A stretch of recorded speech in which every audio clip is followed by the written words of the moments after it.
மீன் சம்பால் செய்ய போகிறேன். இது மீன் உப்பும் மஞ்சத்தூளும் போட்டு பெசரி வச்சுருக்கேன். இது இது தமிழில் என்ன மீன் தெரில. லாயில் கத்திக்கூசுன்னு சொன்னாங்க. அதுக்கு சம்பாலுக்கு அரைக்கிறதுக்கு டொமேட்டோ, ஒரு 2 பழம், ஒரு 2 பழுத்த மிளகா, 4 பல் பூண்டு, கொஞ்சம் இஞ்சி, வெங்காயம், ஒரு பெரிய வெங்காயம், குண்டு மிளகா, இதெல்லாம் இப்போ அரைச்சி நம்ம மசாலா எடுத்துக்க போகிறோம். இதில் நீங்கள் செராய் லெமன் கிராஸ் எடுத்துக்கோங்க.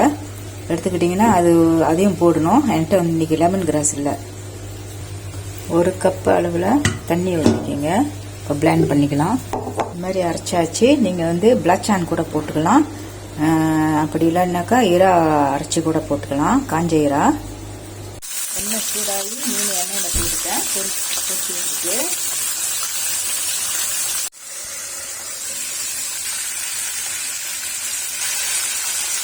மீன் எல்லாம் பொரிச்சு எடுத்தாச்சு. காஞ்சிடுச்சு. சம்பால் ஊற்றிக்கலாம். கீராம் ஊற்றிக்கலாம். ஒஸ்டர் சாஸு, சில்லி சாஸ் ஒரு 3 டேபிள் ஸ்பூன், சோயா சாஸ் ஒரு 2 டேபிள் ஸ்பூன், தேவையான அளவு உப்பு, 1 டீஸ்பூன் ஒரு மிளகாத்தூள் ஆட் பண்ணிடுங்க. பொரிச்ச மீனெல்லாம் அதில் எடுத்து போட்டுக்கலாம்.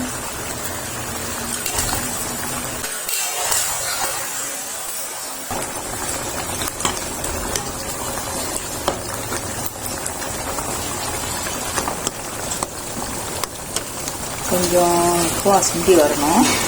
A few minutes later. Okay, fish sambal ready.